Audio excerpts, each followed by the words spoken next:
energy this afternoon in Kentucky at the Yum Center. It's the 16th-ranked Louisville Cardinals hosting the Clemson Tigers in a game with two of the top 5 scorers in the ACC. At the top of the league, Duke, Virginia, and North Carolina are racing toward a double bye in next month's ACC tournament. And the contest for the 4th spot is a 3-way tie with Louisville. Clemson, once 1-5 in the league, now sits at 9. Now, Tuesday night is a night for the record books in this building, but in all the worst ways for the Cardinals.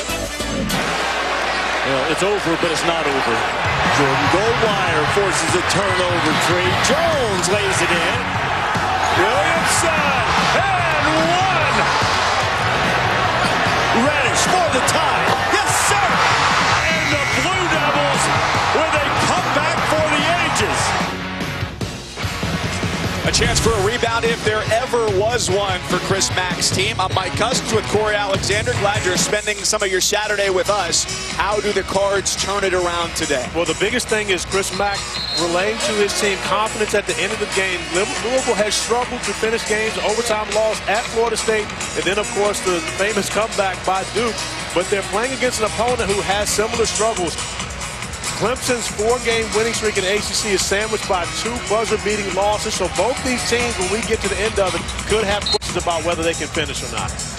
That loss Wednesday at Miami by 1 point on a last-second shot by Florida Gulf Coast transfer Zach Johnson puts the Tigers at 5-6 in the ACC, with the Cardinals at 8-4. It's an experienced starting group for Clemson in the orange. 3 of these guys starting their 25th game of the year. And Amir Sims gets the Tigers on the board. It's the 12th time this quintet has taken the floor to open a game for Louisville. 7-4 with this lineup. Jordan Wara, who controls now their leading scorer at 18 points a game. And this lineup actually started the beginning of the ACC, a Sunday night matchup versus Miami, and Malik Williams, Jordan Wara both had huge games for the Cardinals. Chris Mack has stuck with this lineup, but getting great production off the bench from Stephen Enoch, who came out of the starting lineup in that game. It's a nice duo of 5 men that the Cardinals have.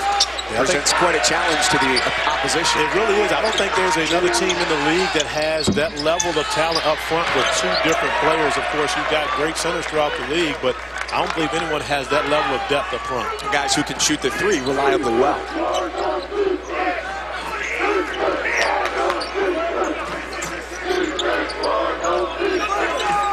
Louisville going with throwback jerseys today as well. A couple weeks ago, they wore jerseys to honor Muhammad Ali. And today, they wear throwback jerseys to honor their first Final Four team from back in 1959. Wait, were you here for the game they honored Muhammad Ali with the jerseys? I may have been punched in the face with a boxing glove during that game. Did you not get me one of those jerseys? Did you not know that Muhammad Ali is my favorite athlete of all time and you walked away without my jersey? Did you not know I have no pull anywhere? Well, Jordan Ward has a lot of pull around the basket. His second 2-point field goal early, and with his ability to shoot from beyond the arc, you see Clemson trying to run him off the 3-point line. That's one of the areas where Clemson has struggled all season long. And they know Ward is dangerous from beyond the arc, but giving up too much space for him to get to the rim. Sims gives the high-low for Thomas, who turns over the right shoulder and scores. For the record, anytime that there's anything associated with Muhammad Ali and you don't bring me back some swag, you might get punched in the face without the boxing glove the next time. You've already got a long list every time we meet. I've got to bring you food and water. Now I'll add that to the tab. I mean, again, this is a tag team, Mike. Everyone has to have a role. Tag team back again for Clemson. Louisville. Did you go there? We're starting off hot today. Sutton fades and leaves it short into the hands of Thomas.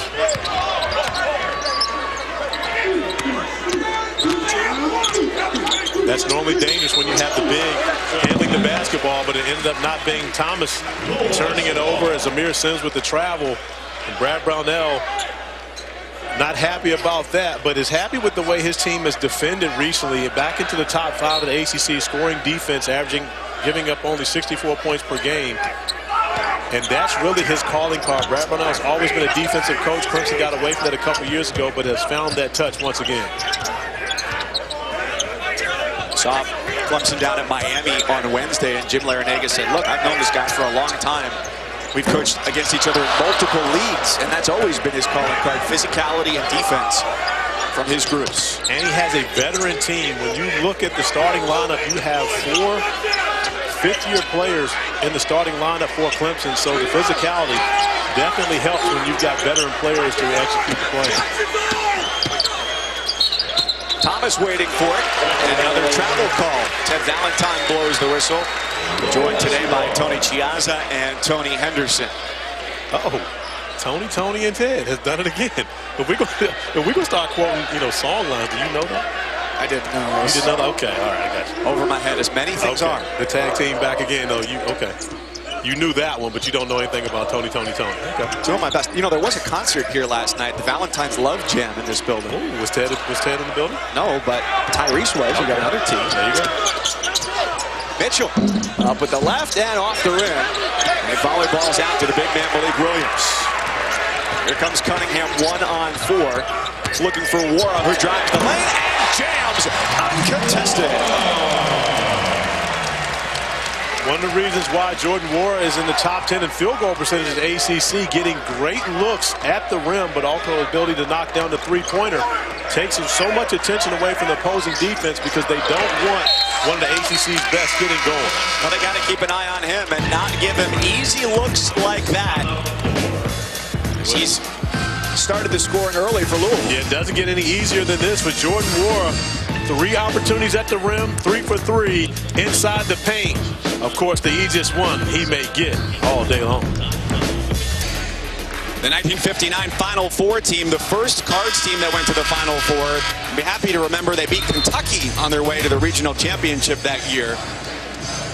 Head coach then was Pat Hickman, who ultimately hired Denny Crum from his assistant spot at UCLA.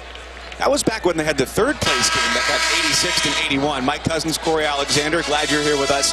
Both teams coming off of difficult losses in the midweek. How difficult is it to regroup after games like that? It's even more difficult with the longer layover. Louisville lost on Tuesday night. Talked to Mike Begees, their associate head coach, who told me that basically Wednesday was a rough day around here. They had a couple of great days of practice after that, but he had the scout for that game. You felt like they followed the scout perfectly, did everything they needed to do to win that game. And you even heard Coach K say in the press conference afterwards that his Duke team did not deserve to win that game. It sucks for Louisville that they did lose, but at the end of the day, the greatest comeback in Coach K's tenure at Duke. Well, getting to watch practice yesterday, Chris Matt led them through 2 hours of practice, and here's a guy who had great success during his 9 years as the head coach at Xavier. Multiple deep runs into the NCAA tournament. A great motivator who from start to finish, high energy and positive with his team. Well, and Chris Mack's level of toughness has translated onto this team, and that's one of the areas of being just having that toughness is being able to bounce back from adversity and having the resilience, which they've shown throughout the season after tough losses. But again, nothing like the loss that they took here on the home court because everything was so high. The energy in this building was so great. And of course, with Duke and where they are nationally, which would have been a great win for this program. Fortunately for Louisville, number 16 in the country, when the NCAA released the net this week, the NCAA evaluation tool, a top 5 strength of schedule. So, one loss like that, especially against the number 2 team in the country, painful in the way it happened, but not necessarily to the resume. No, not a bad loss at all from the resume standpoint, but just painful from the fact that you had a 23-point lead and let that slip away when you had a chance to beat the best team in the country. Clyde Trapp evens the score at 6.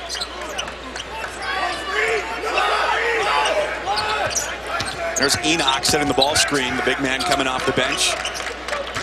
See how he fares today on the inside. And we see Trey Jemison in the game, number 55 for Clemson, is playing in just his 14th game of the season. Doesn't play a ton, but to try and match up size-wise inside. But that's because Elijah Thomas picked up a foul setting a screen earlier. So in one of the areas for Brad Brownell, he does not want Thomas to get into foul trouble early in games.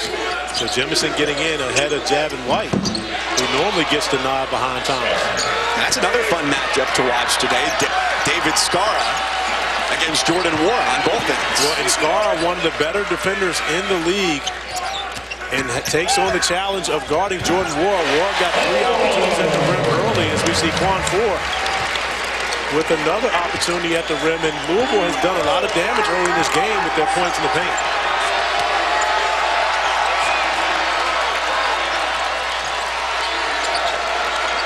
Mike, as we hear the crowd here start to get ramped up, I believe it's very important for this crowd here for Louisville to support this team throughout, especially as the game gets close at the end. After what they saw on Tuesday night, this is a team that can be fragile mentally, and they need to make sure that they have this crowd behind them supporting. Chris Mack's leading scorer, Jordan Warren. You saw his smarts reading where the flow of that play was going. There was a loose ball, so he takes a seat. He could have gone back to get it. Instead, he sprinted up the floor, looking to get a bucket, and then faded to the outside, looking for a 3. Now, see, what you just call smarts, you see Chris Mack yelling at Jordan Ward on the bench for not going back after the basketball. But again, no, I mean, Louisville came up with the basketball, no question about it. But Jordan Ward is a hungry scorer. He's a guy that's been a scorer, you know, his entire life, and you see his improvement over this season, up 12 points per game, which is second nationally, and front runner for ACC most improved player this season. But he's a hungry scorer. When he knows the ball is loose, he's looking to get to the other end of the basket and get to 2 points. Scorer's mentality for sure.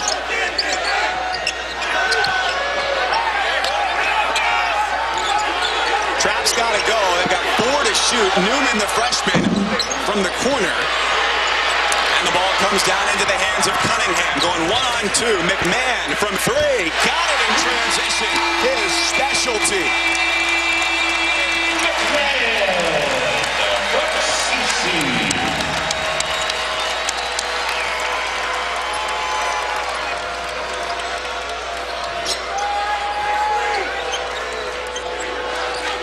First 3 of the game. See if Louisville is able to take advantage of Clemson's last in the ACC 3-point field goal defense. Shelton Mitchell matching that 3 with one of his own. Mitchell been shooting a hot basketball recently. Struggled at Miami, but I can tell you right now, Ryan McMahon has not struggled to shoot the ball from deep. He's been on fire for the Cards, and he gets off to a great start here in a top ball game. Another huge game today on ESPN. The Vols #1 for the 4th straight week. This is a huge test for them because they haven't played a team currently in the top 25 in 17 games. You have to go all the way back to the 2nd week of December, their game against Gonzaga, and Kentucky's as hot as anybody right now. And Kentucky, of course, coming off of a heartbreaking loss of itself on Tuesday night, looking to respond. And Jordan Ward with great hustle just to try to save that basketball. Clyde Trapp unable to corral it, and because of that, Louisville still yet to have a turnover in this game. They look destined for their first one, but great hustle by Wara.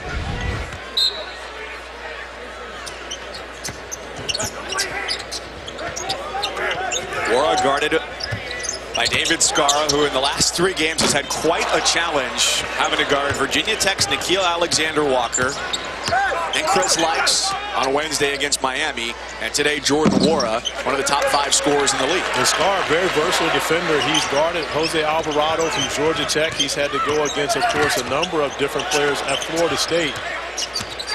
And he's up for the task on any given night, guarding anywhere 1 through 4, but has become the defensive stopper for the Tigers team.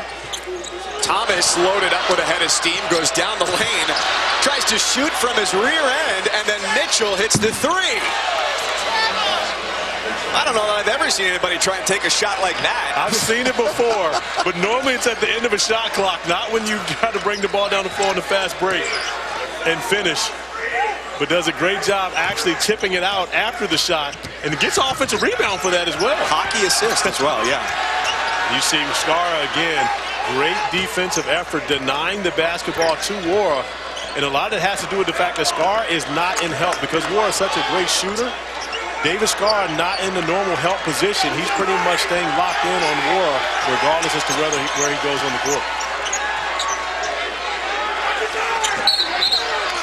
Battle underneath between Williams and Thomas, and the foul is on Williams. And see, that's the issue oftentimes when you've got your big guy trying to make plays at the top of the key, but Elijah Thomas didn't have enough oomph on that to get it up toward the basket, but does a great job tapping it out to Marquise Reed, and it ends up being a three-pointer by Shelton Mitchell. So ends up being a positive possession for the Tigers. Skara called for the offensive foul. That's his second. You know, and give Jordan Ward credit. Not known as a great defender, but doing the job there, getting in front of Davis Carr, drawing the contact. And oftentimes when you're a guy that scores the way that Jordan Ward does, and you hear the reputation of someone coming in that's going to, and I use my air quotes, lock you up, as in Davis Carr is starting to try to get that reputation. It locks you in more so defensively because you don't want to give that guy any opportunities on one end of the floor or the other. It has the potential to change the trajectory of the first half, with Skara likely seated for these final 9.5 minutes. They call on the sophomore Amir Sims off the bench. A lot of contact on that last possession. Shelton Mitchell lines up for another three. Unable to knock it down. He got a good look at it. Foul underneath the basket. We saw bodies flying. Malik Williams going up for a rebound. Got displaced, to say the least. Fortunately for Clemson, that wasn't the second foul on Eli Thomas. That's good terminology use by you. Thank you, thank you. You learned that when you start talking about the cylinder.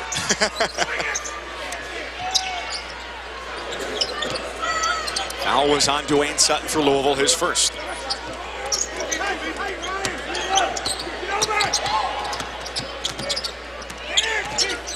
Reed, their leading scorer, 19 a game.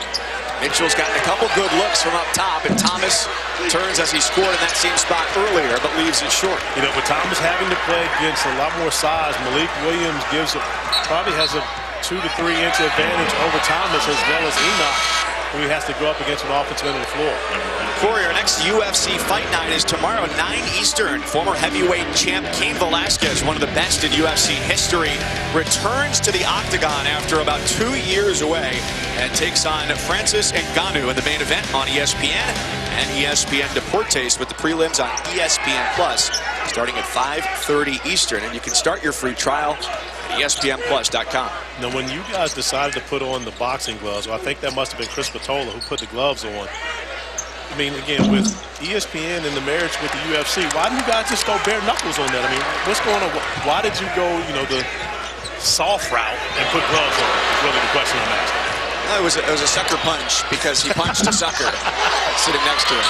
That was goaltending. Yeah, Wara late to arrive on that play, and Reed is going, hey, that ball was coming off the backboard. Yeah, getting out of transition. You saw Marquise Reed get that basketball on the glass first, and the ball actually goes back to Louisville, but you see as Reed goes up, oh, wait a minute. Oh, it was close. That was very close. It may have actually, I got to take it back. That was a great no call by Ted Valentine. That basketball did not hit the backboard first. No, Ward, that's a good block. Ward coming in, picking that one up. Props to my man, TV Teddy Valentine, who's only shines the brightest when the lights are on. It was just a couple days late for his eponymous holiday. You know, he actually brought me candies here. He, on Valentine's Day, had a game, and he was walking around. Was it the heart candy? It was in the heart box. Okay, I don't know if the actual candy was heart, because I can't eat sweets for the next 4 months, so I didn't even get to eat it. But, you know, at the end of the day, he bought it. I thought it was a very nice gesture of Teddy Valentine on Valentine's Day. I was going to say chocolate is chocolate, but that's not true, because dark chocolate is way better than milk chocolate. Cunningham over top of the defense. 3 Tigers are there, and nobody can keep it in bounds. Well, the Tigers were just as confused on that possession as you are about the fact that dark chocolate is better than milk chocolate. Are you kidding me? Well, Jordan Wara, how about this? Tolstoy went 1,200 pages for War and Peace. We'll give you 120 seconds or less for Wara and threes. Him and Dino Gaudio, our old colleague, chomping it up under the basket. We're here with Jordan Wara, one of the elite players, not just in the ACC, but nationally as well. And Jordan, last year, you averaged 6 points a game. This year, you're up to nearly 18 points a game.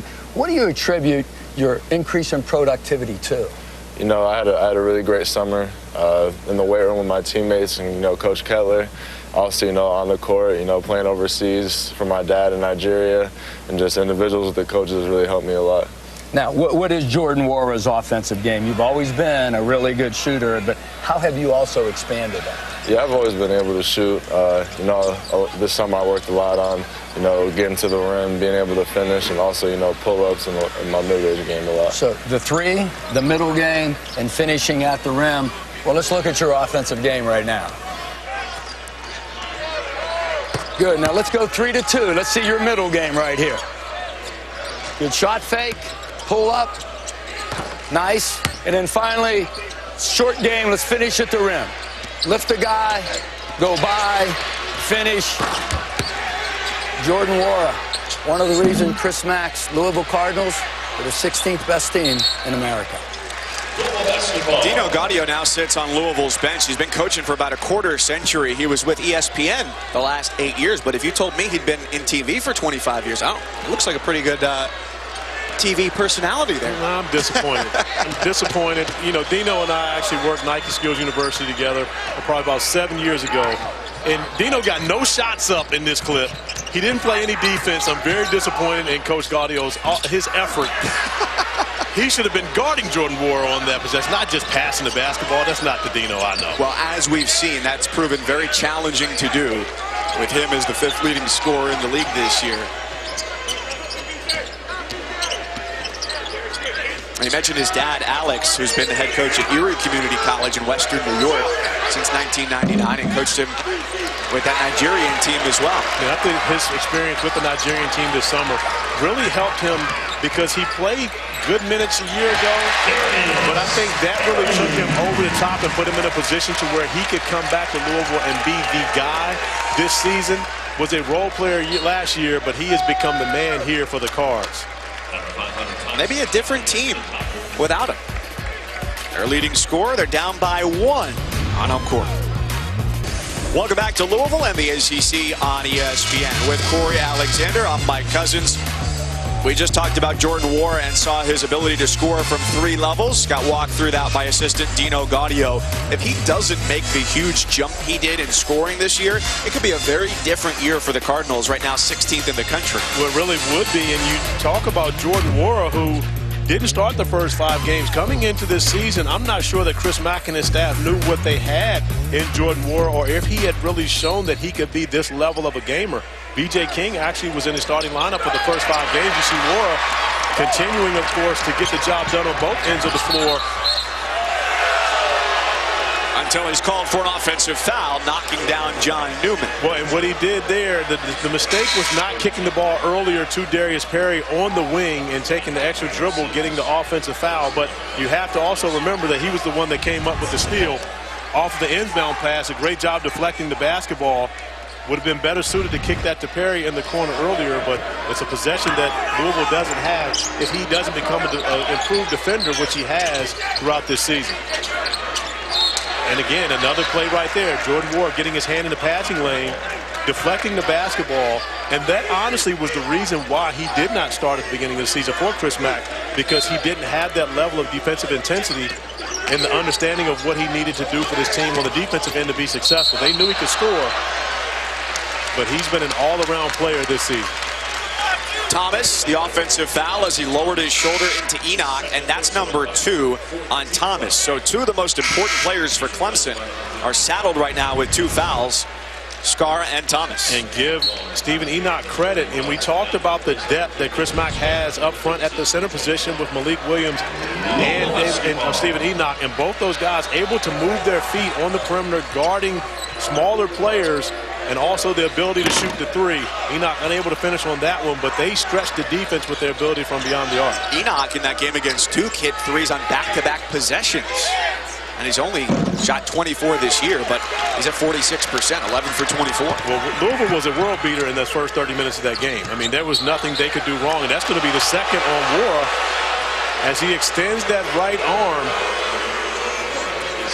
Not a popular call here. But the right call. But the right call. You see as Nwora goes and makes his move, John Newman does a great job getting in position, and you see Nwora sticking out that right. Whenever you extend that right forearm, it's going to be called. Ted Valentine right on top of it. Wara has 2 of the 4 Louisville fouls, 1 apiece for Sutton and Williams, and everybody else is clean. And what you're seeing right now, a little bit of three-quarter court pressure from the Cards with Wara on the bench. Enoch rejects Mitchell with authority. Cunningham gets ahead of the field, and behind him, the lay-in is good for Sutton.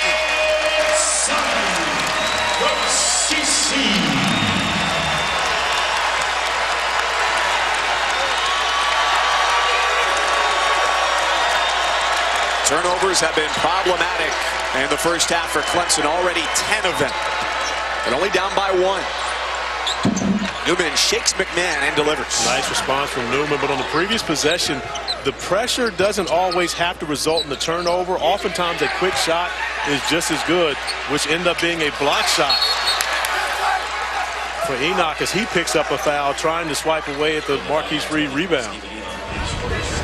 But the pressure forces the quick shot by Shelton Mitchell, who never sees Stephen Enoch coming over for the block shot, and then getting out in transition. A great pass from Cunningham to Sutton, who was able to finish it off.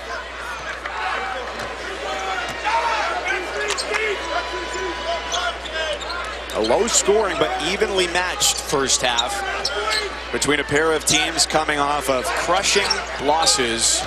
Louisville against Duke, giving up the 23-point second half lead. And Clemson on Wednesday at Miami, which had only won 2 ACC games coming into that one. A buzzer beater from Zach Johnson.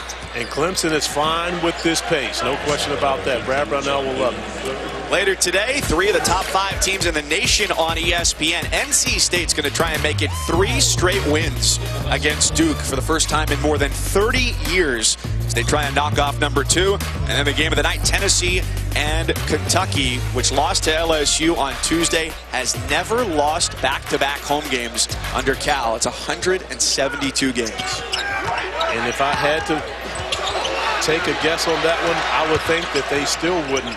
And Kentucky will be able to upset the #1 team in the country in Rupp Arena tonight, especially with Kentucky coming off of that tough loss on Tuesday night. I think they're motivated. Going to be a tough matchup for the #1 team in the country.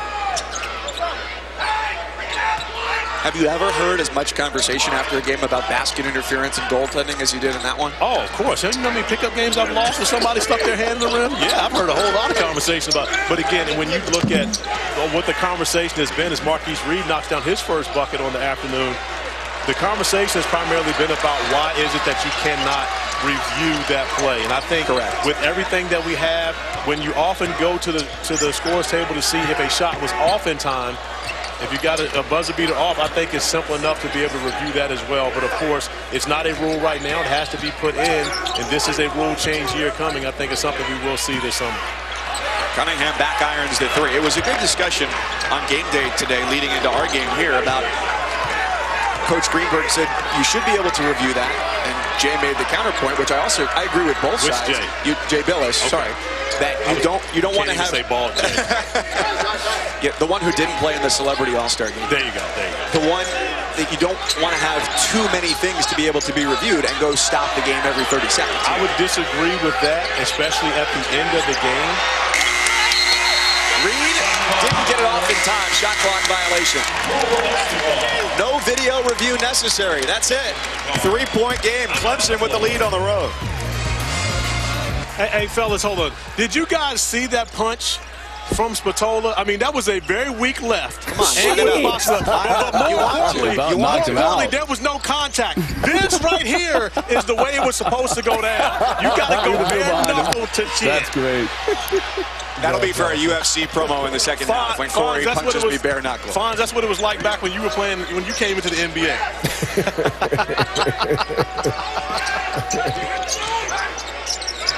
Oh, we've got just under 2 minutes left in the first half. A low-scoring affair between Clemson and Louisville.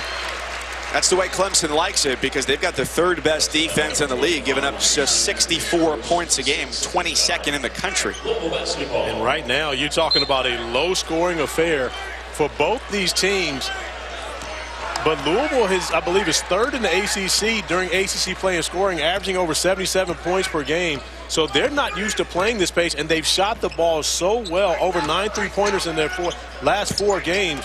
But Clemson doing a great job defensively, keeping Louisville out of what they want to do offensively, especially with Jordan Moore on the floor on the bench with 2 fouls. Yeah, not a lot of good looks from 3 for the Cards, who are 1 of 9.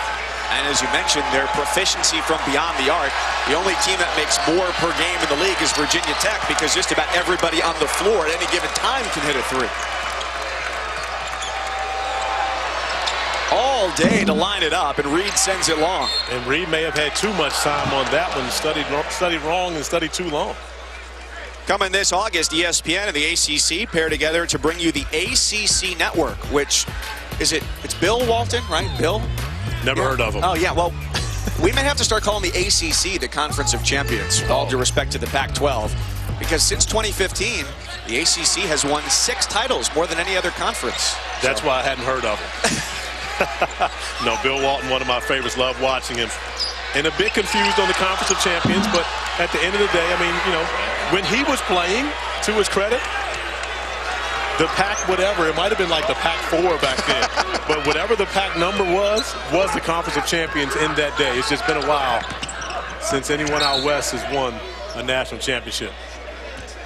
Anyone who eats a cupcake while it still has the that candle was is classic. Hero to me. McMahon taking a shot there. Clyde Trapp with a nice move in the post. McMahon having the conversation with Tony. Being that we have 2 Tonys, let's just call one Tony. Tony Chiazza. And make sure that, you know, he recognizes what happened. Tony Chiazza making sure that he lets McMahon know, hey, he didn't see anything wrong on that play. Strong move by Trapp. Williams at the line, 64% from the stripe. And he hits the front end.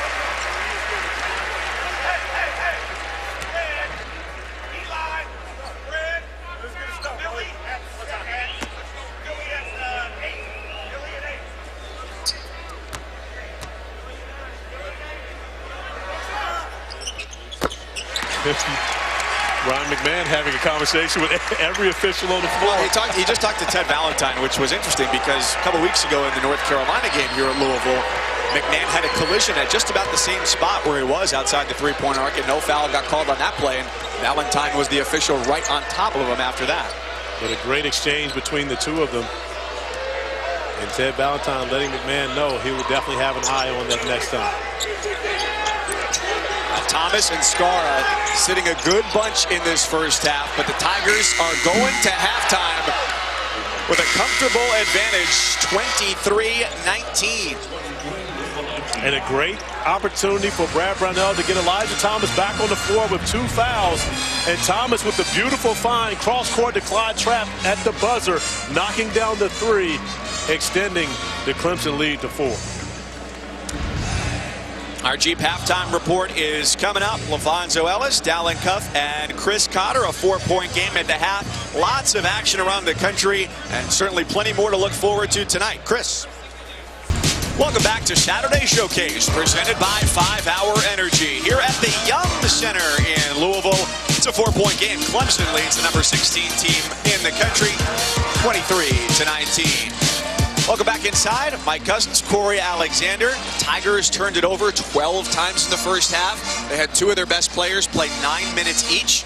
How are they winning this game? And the Tigers didn't have to worry about Louisville turning those turnovers into points. Only 2 points off those turnovers for the Cards, really where they struggled. But also the Tigers knocking down 3 3-pointers, which was the difference in the first half. Shelton Mitchell knocking down 2 of those 3s. One off of a beautiful find from Elijah Thomas after he tried to shoot the ball from his tiger tail. And then on the last play of the first half, Thomas finds Clyde Trapp in the corner, knocking down the 3. And that has been the difference.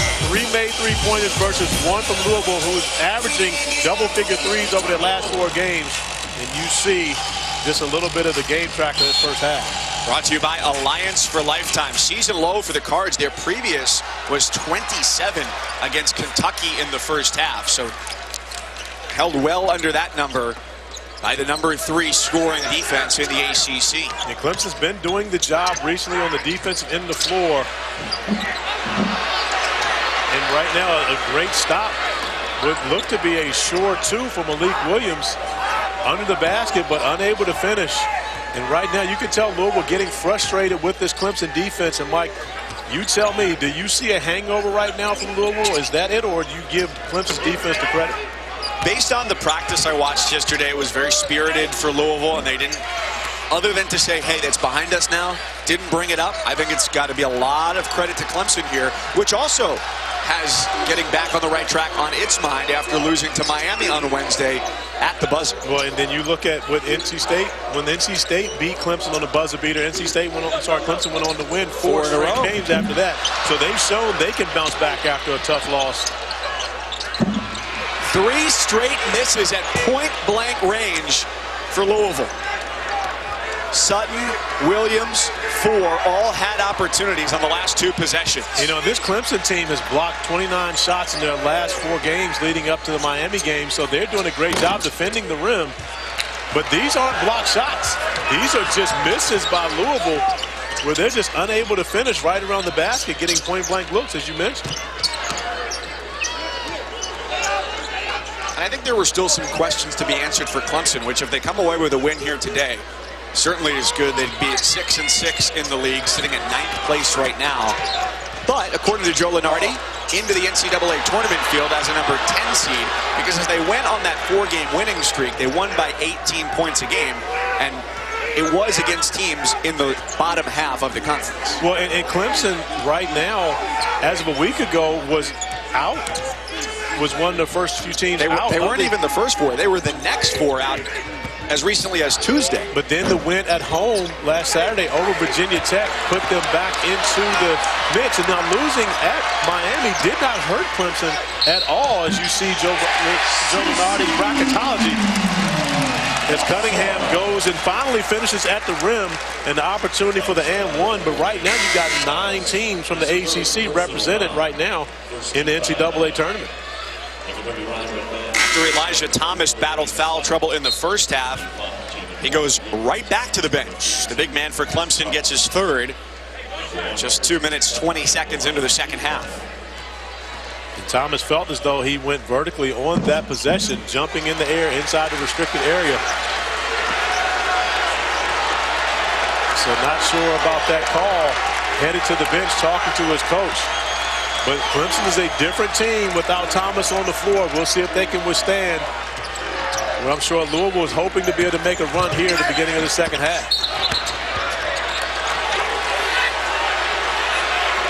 I like that call. And the reason I like that call is because you're being consistent. It was a very similar call that just went against Thomas on the other end of the floor. And Ted Valentine right on top of that, remaining consistent with the whistle. As a coach, that's all you can ask. If you call it on one end, make sure it gets called on the other end. Clemson's big man just went to the bench with 3 fouls. And now Mitchell gets to the free throw line off of a very similar call. Mitchell just turned 24 years old back in the last week of January, so great experience on their roster. Here are maybe the 2 teams in the ACC that rely, in terms of minutes, most heavily on grad students. Yeah, 3 grad students for Louisville. And the grad students for Clemson actually have been there for a while outside of White. You've got 3 guys in the lineup who've already graduated, but they all transferred in and have played a number of years in a Clemson Tiger uniform. 7-point advantage, the largest lead of the afternoon for the Tigers. McMahon, and it's Skara who's called for the foul. Got him with the leg. That's his 3rd. That's a small representation of where McMahon's game has changed. You remember for his first couple of years, he's been primarily just a 3-point shooter. But you see him now, the third leader in assists for this Louisville team, and he's putting the basketball on the floor much better, trying to make plays off the dribble. And a lot of it has to do with the fact he's such a good 3-point shooter. He gains so much attention when he catches the ball beyond the arc.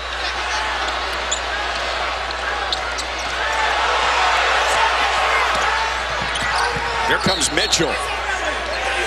And it's an offensive foul called on Jemison. for the illegal screen as McMahon backpedaled into it. Well, and it's the big man's first. And Jemison doesn't like the call, but again, it is the right call, because one thing that you have to do as a screener is you have to give the defender an opportunity to get around that screen. McMahon never even sees that screen coming, and more importantly, Jemison didn't stop before he got to McMahon, so McMahon never had an opportunity to get over that screen. Right, you've got to have at least have the opportunity to change direction, and he didn't even give him a step. Now it's become a whistle-heavy second half all of a sudden. It's the big man, the freshman from Birmingham, Alabama, picks up his second foul. He didn't play until early December, coming back from off-season knee surgery. He's got the type of frame, in the same way that people talk about Stephen Enoch, who he's tangling with under the basket right now, that can project to be a very good player. That was a bit of a forced shot right there by Jordan Wara, who's capable of knocking down difficult shots. But because he spent so much time on the bench in the first half with foul trouble, he's got to be cautious not to come out and force his game, allow it to come to him, as he's done so well all season long. Cunningham breaks away, 4-on-3, Louisville to the basket, and it's Cunningham who gets it done. Scoreless against Duke, and gets 2 to make it a 5-point game. He's scoreless, but he did have 12 assists in that game. But one of the main culprits in not handling the basketball very well is this crowd now starts to try to encourage their cards to get a stop on the defensive end of the floor.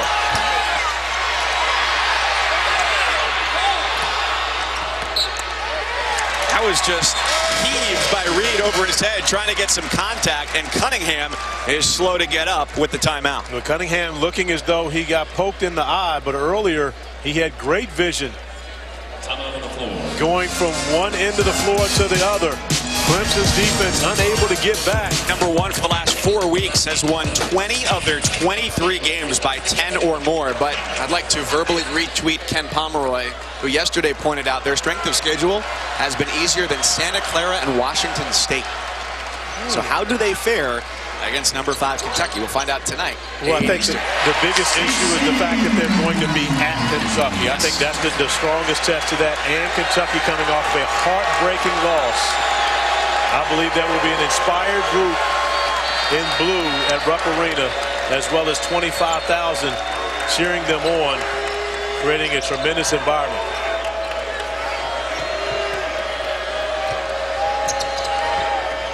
Kristen Cunningham D's up Marquise Reed, the leading scorer for Clemson. Cunningham back on the floor after the timeout. He was slow to get up, got hit in the eye by Reed inadvertently as he was attempting a shot there before the timeout. Three-pointer is good for Sutton. And only the second three-pointer made for Louisville in this game. Foot on the line. Oh, never mind. We thought so. Are they going to review it afterwards, or are we sure? Well, Louisville averages 10 threes a game in ACC play, which actually leads the league, but right now still sitting on 1.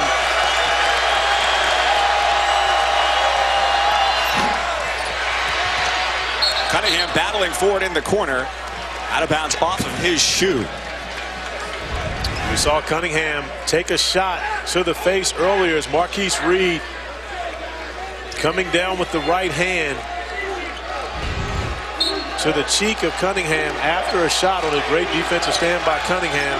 Nothing intentional on that play, just incidental contact, but hurts nonetheless. He sat in the huddle. The trainer, Fred Hina, talked to him as he walked back out on the floor, and he said, I'm good, ready to go. See, that's how you should have been after the punch you took last week. I'm sorry, 2 weeks ago here. But the boxing glove saved you. And the fact that you kind of flopped on that play. You flopped on the punch a little bit. I went to the monitor and reviewed it, and I saw you actually moving before the punch actually landed. Look, I didn't star in my 6th grade production of Guys and Dolls for nothing. I carried over my acting ability several years later. Appreciate it, my friend. Now that you put it all in perspective. Just 7 to shoot. Mitchell trying to find Reed. He can't shake free, so the 15-foot fadeaway has to suffice. And great defense there by McMahon, denying Reed the basketball, especially as the shot clock neared the end. not allowing Marquise Reed to get his hands on the basketball. Cunningham confident with the drive. 3 no good for Sutton. The offensive board for Wara. How about that? Taking it to the 7-footer. And that is just Jordan Wara being hungry to score. The offensive rebound, not looking to kick it out, but to find a way to put points on the board, either through the score or getting to the free throw line, forcing Jemison to foul him, and giving the ACC's 5th leading scorer an opportunity to put points on the board. Sitting at just 6 points for the afternoon. Now a touchdown to his name for a guy who scored 20 or more 11 times in 25 games.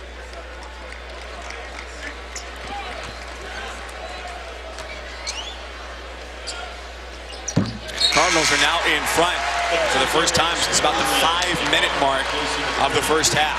And now you look at the Louisville lineup, and it's a small lineup when you bring Perry in basically at their 3 positions. Sutton normally undersized playing against 4s, so you can expect a tremendous amount of pressure defensively from this lineup, maybe 94 feet.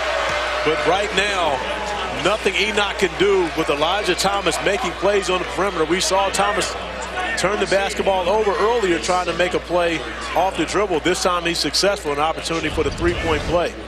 Nice move, the in and out to get to the left-handed finish. Eli Thomas showing that he's more than a shot blocker, more than a back to the basket player. Got a little handles in his game as well. He's a guy who underwent a drastic body transformation as well when he came from Texas A&M to Clemson, running hills outside the football stadium, and dropped a ton of weight to be able to stay on the floor more, playing about 25 minutes a game. You know, and one of the things when you talk to the Clemson strength and conditioning program, he did that on his own, like Cunningham does it all on his own. A little bit of screen and roll action, but a beautiful crossover to knock down the 3 at the top of the key.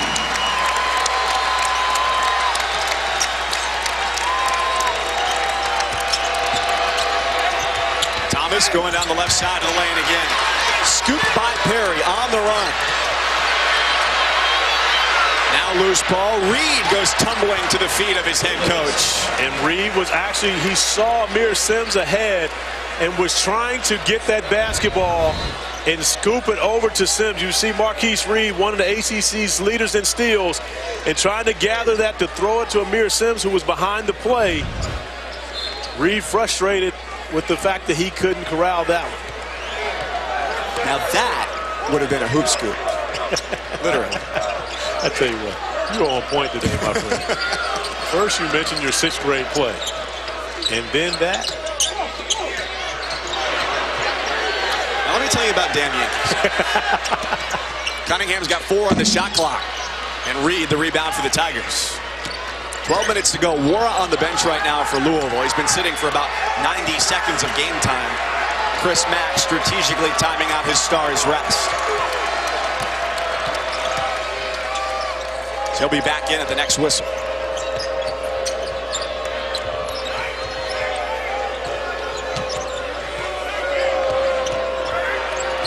Trap had a big first half. He gave it up. Mitchell, foot on the line. Long 2. Vaults the Tigers up by 1. Now give me your take on analytics. Is that a bad shot or is that a good shot? Probably smarter to keep the foot off the line and just get the 3, right? That's not the question I asked you. You asked me a question. Is that a good shot or a bad shot? It was suboptimal relative to what he could have had, just inches away. So the fact that the shot goes in, if he steps back a couple inches, he possibly misses that shot. It hits the front rim instead of going straight in. Depends how much you value points per possession. I think it's a great shot, and the reason being is because it went in the basket and added 2 more points to the tab for the Clemson Tigers, and it gave them the lead back. Louisville was unable to find a good shot because one didn't go in. And the feed for Thomas goes awry. Back to Louisville. Regardless as to what the analytics people think, Shelton Mitchell with a great shot off a beautiful move. Foot on the line, so what? It still counts for 2 and gives the Tigers the lead.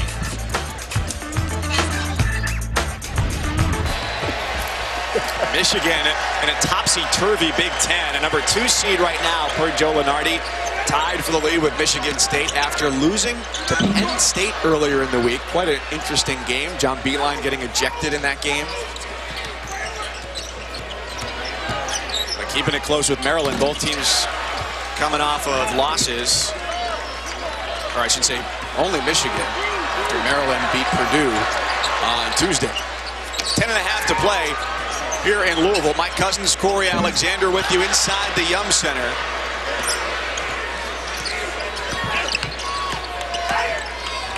Clemson with the 36-33 lead after Marquise Reed pull up, and again trying to make an attempt to increase this lead, but the turnover allowing Louisville to get out in transition. But similar to what we saw in the first half, Louisville just unable to take advantage of the Clemson turnovers, turning it over themselves. Jordan Ward stopping at the three-point line.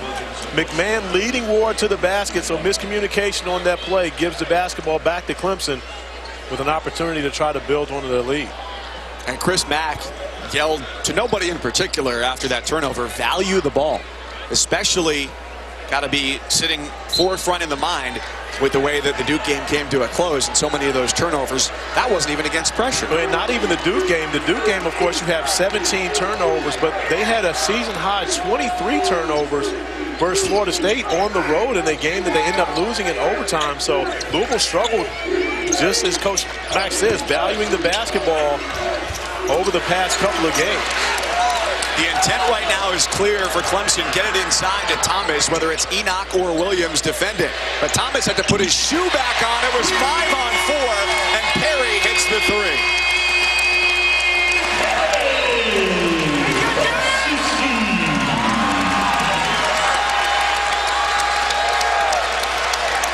The winner of this game might have as many points as North Carolina had at halftime today against Wake Forest. Well, this one definitely has been a defensive struggle. But right now, as we get to crunch time in this game, it's going to be about which team, when Thomas not recognizing that it's ended the shot clock, that's going to be a violation. It had been good urgency from the Tigers up until that point. Well, Mike, we talked about in our open which one of these teams was going to have the confidence at the end of the game to make plays. They're both coming off of disappointing losses, and each of these teams has had a number of those this season where they just haven't finished games. So as we get closer to crunch time in this one, which team will be able to find that confidence to make plays at the end to get them over the top? Cunningham with the ball, the grad transfer from Samford, school of about 5,500 in Homewood, Alabama. And I believe that's going to be 4 on Thomas. Cunningham once again making a great play. And Cunningham initiates the contact on this play. But because he does it before Thomas is really able to get into his jump, it makes it seem as though Elijah Thomas does foul. And just a smart play by Kristen Cunningham to get to the free throw line. And for as good as Thomas is as a shot blocker and as an offensive threat, his Achilles heel is his foul trouble. Well, and Thomas trying to plead his case because he did not initiate the contact. He was trying to go up vertically, but, you know, Kristen Cunningham does a great job of getting his body into Elijah Thomas before Thomas is able to get vertical and then attempt to block the shot.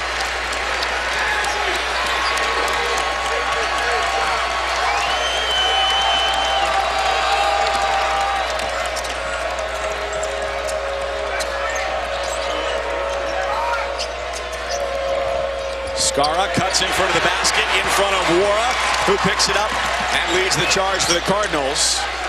Cunningham comes over and gets ready to orchestrate. And Mike, that's a possession where you have to say, KYP, know your personnel, because David Skara, even if he catches that, he's not a scorer. That's not his strong suit. There's no point in risking and having that turnover if you're the Tigers. Fortunately, they're able to get a defensive stand so the turnover doesn't hurt him once again. But right now, Louisville holds a 1-point lead as we enter crunch time. 8 minutes remaining here in the Vid.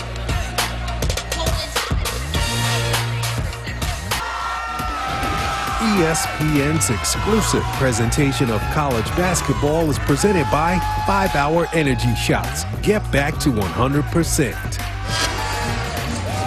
Louisville's up by 1 because Kristen Cunningham has about a third of their points tonight. And the only member for the Cards in double figures, Kristen Cunningham has done his damage attacking the rim. doing so in transition and not waiting for his teammates, taking matters into his hands and the mid-range jump shot. But Cunningham has done a great job initiating offense on his own, knowing that this has been a defensive struggle for both these teams. His team has had a tough time scoring, and Christian Cunningham has made his presence felt on the offensive end of the floor against the Tigers. Ever versatile. He made his presence known in a different way, as you mentioned earlier, with 12 assists without scoring a point against Duke on Tuesday night. That was the most by a Cardinals player in 5 years. You have to go back to their season in the American Conference, and Russ Smith had 13 against UConn. You mean Russ-diculous? Is that what we're talking about? Yeah. Wow, it's been a while since we've seen throwback. It's not even a Thursday. And Brad Brownell not happy at all with his senior leader, Shelton Mitchell, after the shot that he took coming out of the timeout, immediately going to John Newman. He was frantic going down the bench to get Mitchell out of the game. Now going with Newman in a younger lineup and a tough spot in this game. I'm sure we'll see Mitchell back, but Brownell not happy at all, especially coming out of a timeout, the possession that they got offensively.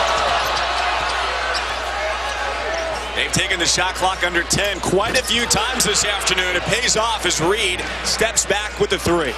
And Reed gives Clemson the lead off of a three. And Reed, who's played a career-high 44 minutes in the matchup a year ago, had 24 points against Louisville. And Marquise Reed has a number of teams in the ACC that he has a lot of fun playing against. Louisville has been one of those.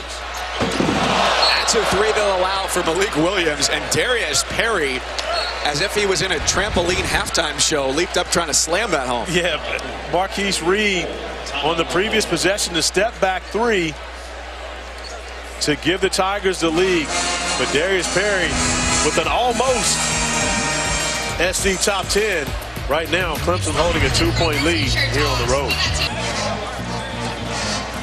Top four, you get yourself a double bye into the ACC tournament. If you had to pick right now among these 8-4 teams, Virginia Tech, Louisville, Syracuse, who would you say emerges out of there? I would say D, none of the above. I go with Florida State actually moving past each and every one of those teams. Florida State with the best schedule coming down the stretch.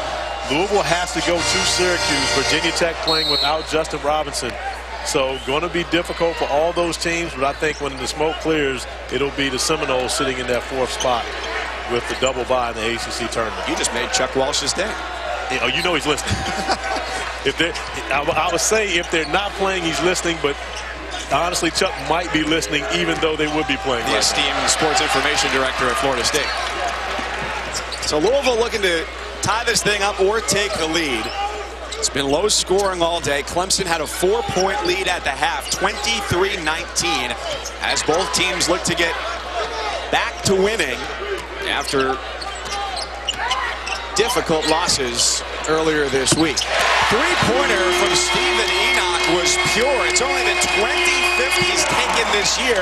He is 12 for 25 from three. But you see, very nice touch from beyond the arc. Shot it confidently, and that was off of the 18th Clemson turnover, Mike. Hard to win on the road, committing this many turnovers.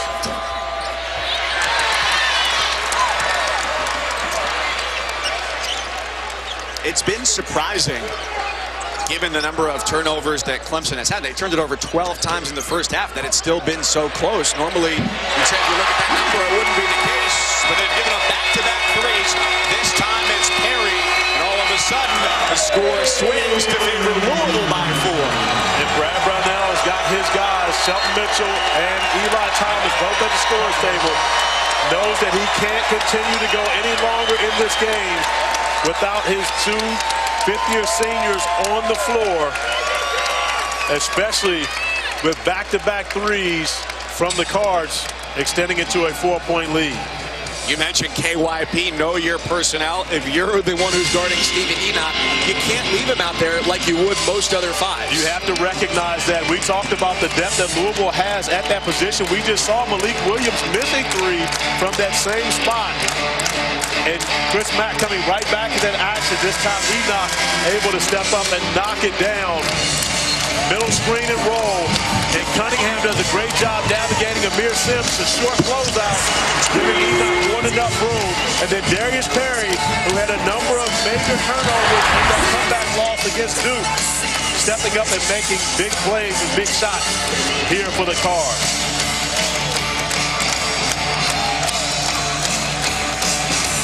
Normally one of their strengths. And 2 of those 5 coming in the last couple possessions. They've got the lead.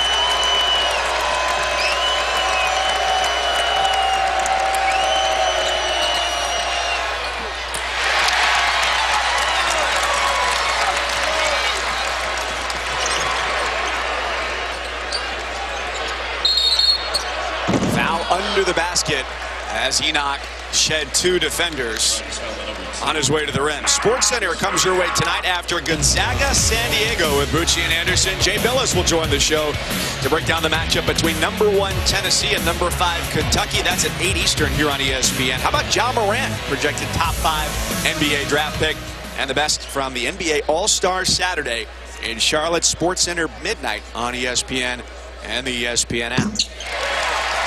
You know, Mike, to the previous offensive possession, Clemson missing an opportunity.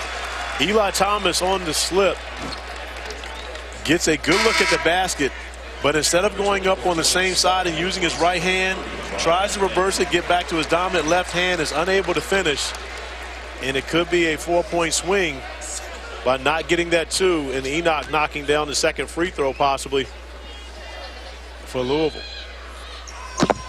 Big man is a very good free throw shooter at 83%. 8 straight for the Cards.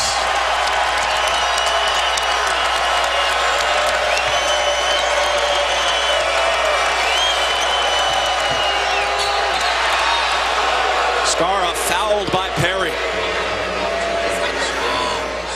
Louisville thought it would be heading the other way. Instead, it's the first against the sophomore guard out of Georgia. But what you've seen is the defensive intensity pick up for Louisville. You see Perry get a hand on Skara's arm, but still the aggressiveness defensively has picked up for Louisville as they've started to make shots. You've seen Enoch knock down the 3, Perry knock down the 3. Enoch make a couple free throws. Offensively, it's working better for Louisville, and now you see that defensive energy much more so than these possessions. Reed just needed a slight opening. He misses. Thomas does not, and that ends the 8-0 run. And a great job by Thomas carving out space, recognizing that Reed was going to take that shot, and he really did a good job of boxing Enoch out, not allowing him to come up with a defensive rebound.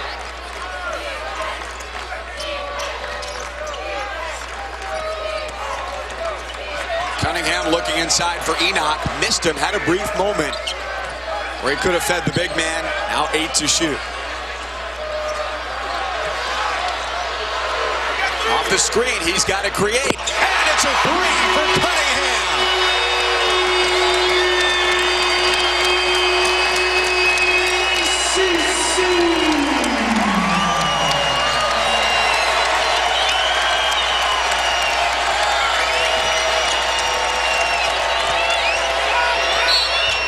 Thomas going back to his left.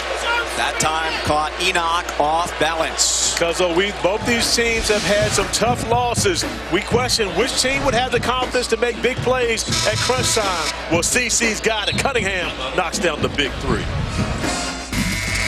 It's the #1 offense in the Big 12 against the league's top defense, Baylor and Texas Tech. That'll be fun to keep the games rolling here on ESPN. Mike Cousins, Corey Alexander.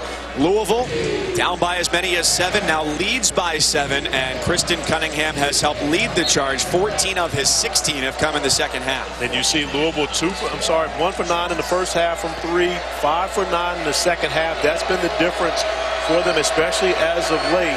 Knocking down 3, 1 by Perry, 1 by Enoch, and 1 by Cunningham at the end of the shot clock. And that has given the Cardinals offense a tremendous amount of confidence, where the Tigers really have been holding them at bay for the majority of this game. Tigers at 5-6, looking to get to an even mark through 12 games in conference play with just 6 to go. And Louisville, number 16 team in the country, has stymied Brad Brownell so far today. A little full court pressure by Clemson. And that's something that Louisville is going to see for the remainder of the year. Whenever you give up a 23-point comeback, and because of full court pressure, you're going to see that when you have a lead against teams that have that in their bag. Wara had a look, trying to drop it off for Enoch. Out of bounds stays Cardinals ball with 8 to shoot.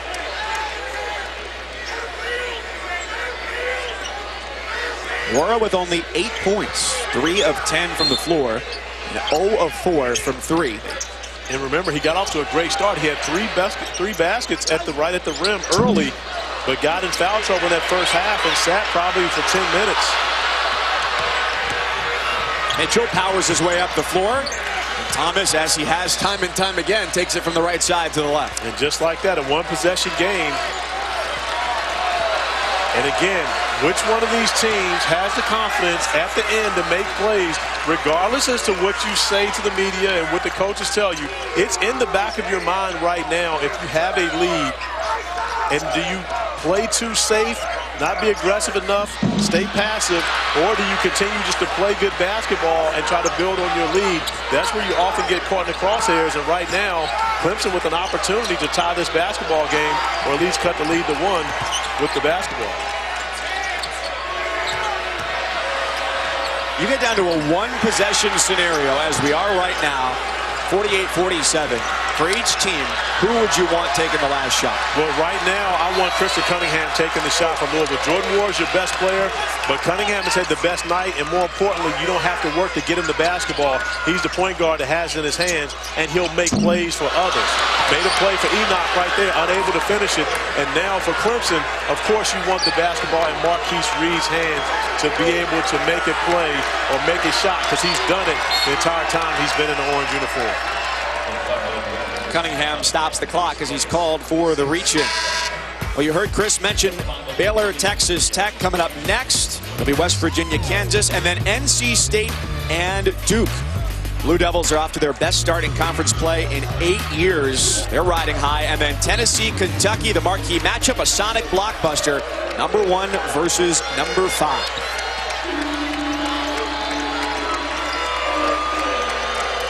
Now, Reed's their leading scorer, but the big man Thomas, number 14 in orange, has their last 8, and they give it back to him again. He turns into Wara, who was saying, hey, I went straight up. Yeah, and you saw Eli Thomas really had a quicker basket if he would have just scooped that one up with the left hand. Coming back to the middle, he had the size advantage, of course, over Wara just to get to the rim. Turns back in, upset that he misses that one, but does have the opportunity to get to the free throw line to regain the lead for the Tigers.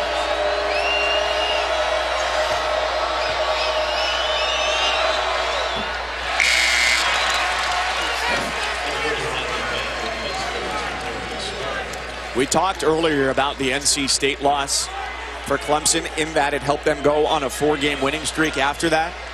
But it was what we just saw that plagued them in that game that gave the Wolfpack a chance to win it. Missed free throws. Yeah, Marquise Reed, one of the ACC's best, actually missed 4 free throws at the end of that game, and now with the opportunity to take the lead, Thomas misses 2. A forced shot by Reed. Cardinals were looking for a foul there as Williams went down hard. And right now, if I'm Chris Mack, I don't want my team wasting a lot of time. I want to see if we can get a good shot early, stay aggressive. And Wara on the cut to the basket, dunks it and one.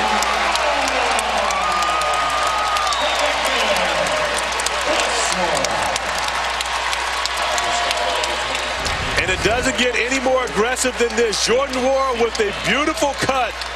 McMahon finding Wara right on time, and Wara, who hasn't been able to get it going from beyond the three-point arc, finishes above the rim for the second time in this game, and an opportunity to make this a 2-possession lead for the Cards.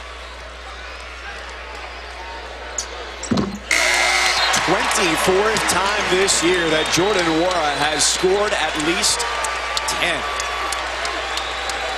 And I like the fact that Chris Mack did not implore his team to work the shot clock down. They went early and caught Clemson off guard. I thought Clemson was expecting for them to work down the shot clock, relax a little bit on the defensive end. David Scarra, one of their better defenders, relaxed on War, allow him to get an opportunity at the rim. Corey, do you remember that dunk that just happened? I do remember that dunk. Well, let's take a look at it again. It's our genius moment brought to you by Drive Time. Well, and the genius is from Chris Mack imploring his team, let's not be passive. Let's go after the Tigers and get the best shot we can early in the shot clock.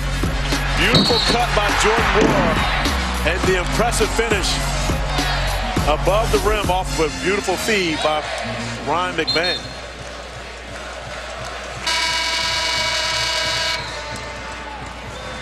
Both teams painful losses in the middle of the week. Louisville right now in a three-way tie for fourth in the ACC with Virginia Tech and Syracuse. They'll see the Orange Wednesday on ESPN, a 7 o'clock tip-off at the Carrier Dome.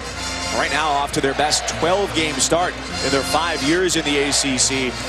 A boatload of quality wins, and still the one that remains the head-scratcher is the loss against Pitt early on in the conference schedule. But Pitt also beat Florida State at home, and when you look at it, they've tumbled since then. They have tumbled since then, but of course that was very early in ACC play. That was only Louisville's second ACC game.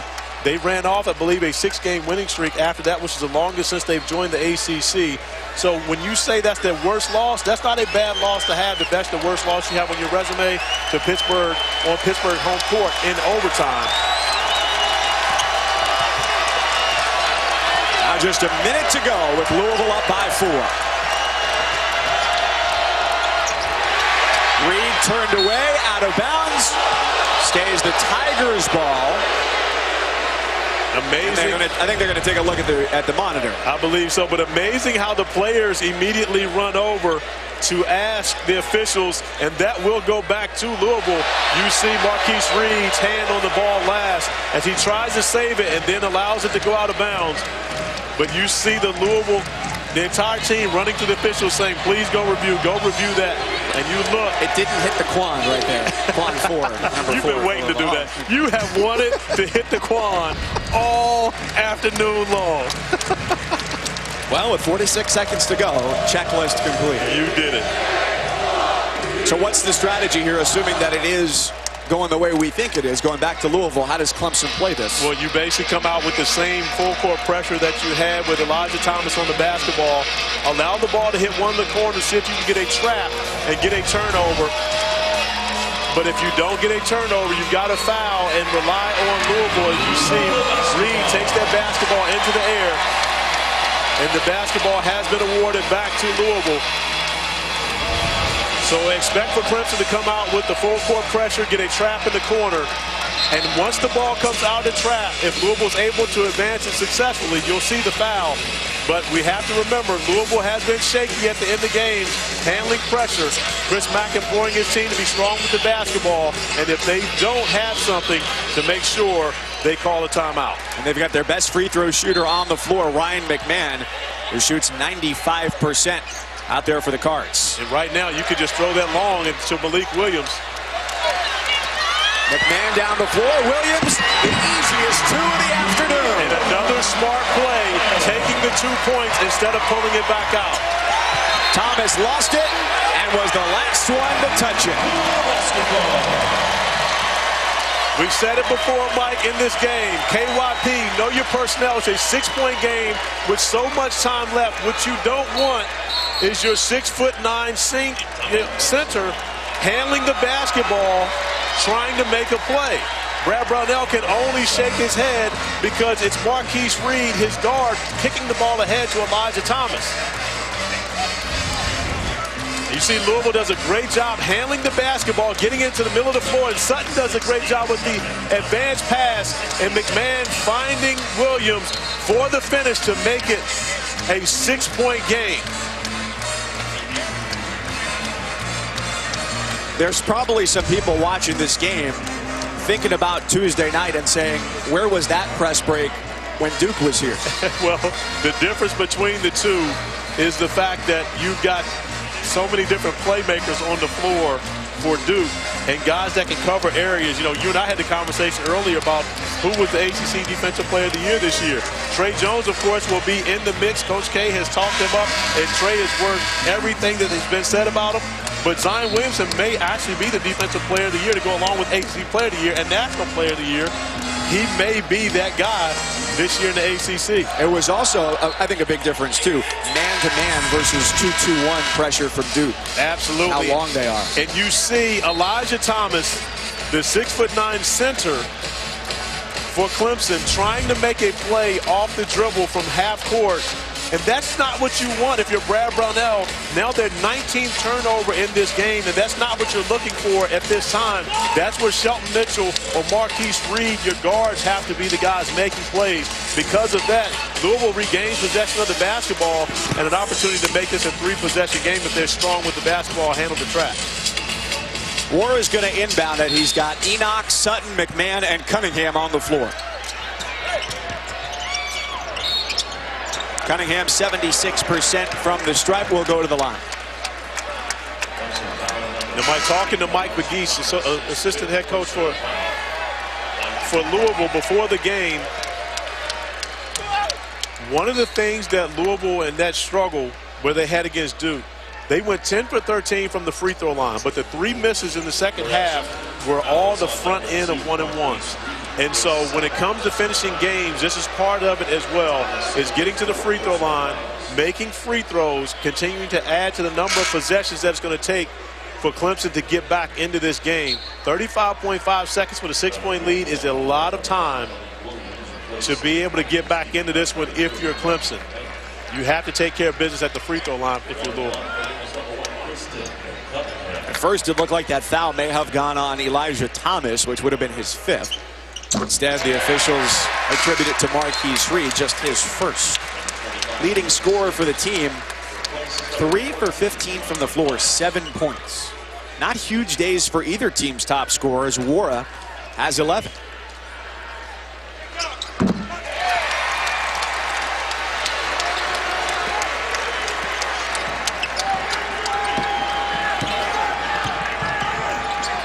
Mitchell, quick 2. Stops the clock, 27.5, and Clemson uses its final timeout. And still a 6-point game. So it's only a 2-possession game right now, especially if Clemson can come up with the stop. Timeout here. Let's go to the studio, check in with Chris Conner. Mike, you and Corey talked about how well Texas Tech has played on the defensive end. Jared Culver, a big part of that. He can also get you almost 18 points a game. Baylor and Texas Tech coming up next. They'll tip in about 7 minutes, guys. We look forward to it, Chris, and the Cardinals have a lot to look forward to on their schedule as well, trying to vault themselves into the top 4 of the ACC standings. Face a difficult test at Syracuse coming up on Wednesday, and then, after that, it's Virginia. Well, they've got Virginia twice over the last 5 games. So when you look at Louisville's schedule, tough sledding ahead. It's part of the reason why when you ask which team I thought would get to that 4th double bye in the ACC tournament, I think Florida State vaults above everybody, because when you look at Virginia Tech's schedule, Louisville's schedule, and Syracuse schedule, they have much tougher schedules than do the Seminoles, who played a lot of the heavy hitters at the beginning of their ACC slate. And Louisville has 3 of its final 5 away from home. Or you look at Florida State's schedule, and it's Notre Dame, Wake Forest, 2 of the final 4 there, games in which they'll be favored.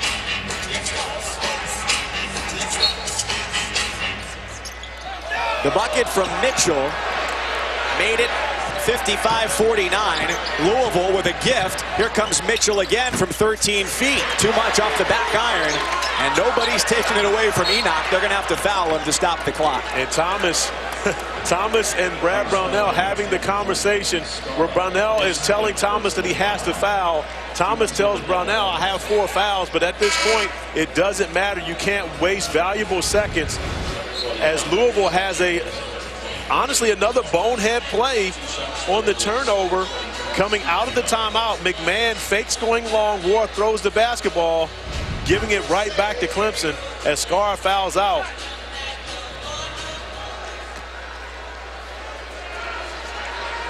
And Enoch, for a post player, shoots great from the free throw line. 83%, perfect today. Thanks, Mike. Is exactly what Steve Enoch is saying. Now it's 67% rounding up for the afternoon. Look, if that power was real, I'd play the lottery. Oh, don't act like you didn't play the lottery. 1 for 2. Back to 7. But a 3-possession game, 17.1 seconds remaining. And right now, if you're Louisville, it's simply about not making silly plays. Don't foul on threes and make things difficult for Clemson. Reed tries a 3. No timeouts left for Clemson, so they've got to man up right here and play defense. Trying for the trap. And a jump ball. And that is the right call. Brad Brownell right on top of that, pointing it out to Ted Valentine. That's not a foul, that his player had their hands on the basketball, which makes it an alternating possession jump ball. As you see, watch Coach Brownell right in the corner, and he's coached his team to get the ball in their hands, not worry about fouling. And he's right on top of that, and Clemson maintains possession because of it.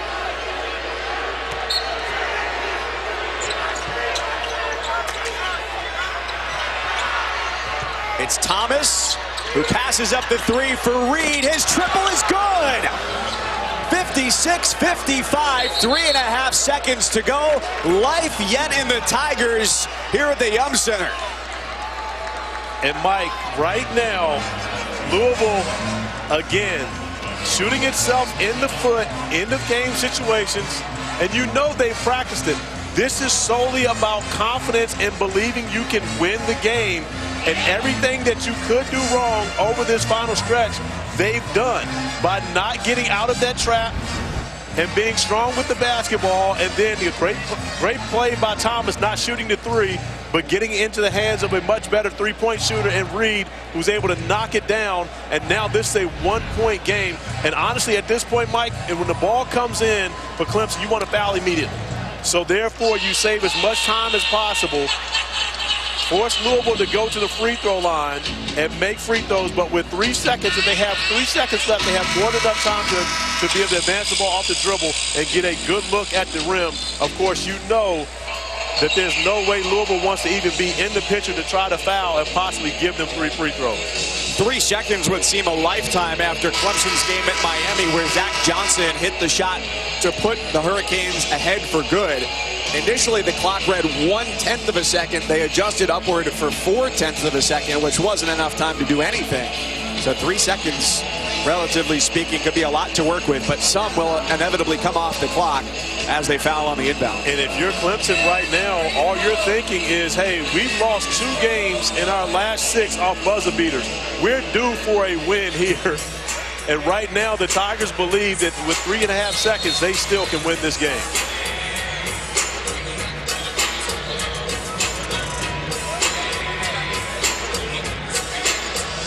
Warwick can run the baseline after the made basket.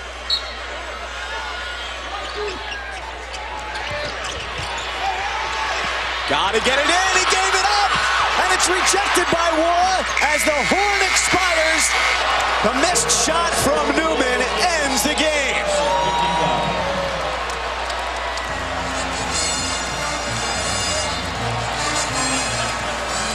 Daggers of disappointment and back-to-back finishes for Clemson as it comes down to the buzzer for the 2nd time in a week. And honestly, Mike, Louisville did everything that you could to give this game away as well. Clemson just unable to take advantage of it. Jordan Ward, who's able to run the baseline, the turnover, but Ward, give him credit, comes in and makes a big block on the shot. But neither one of these teams right now are confident in their ability to finish a game. Not confident, but relieved as the number 16 team comes up with a win.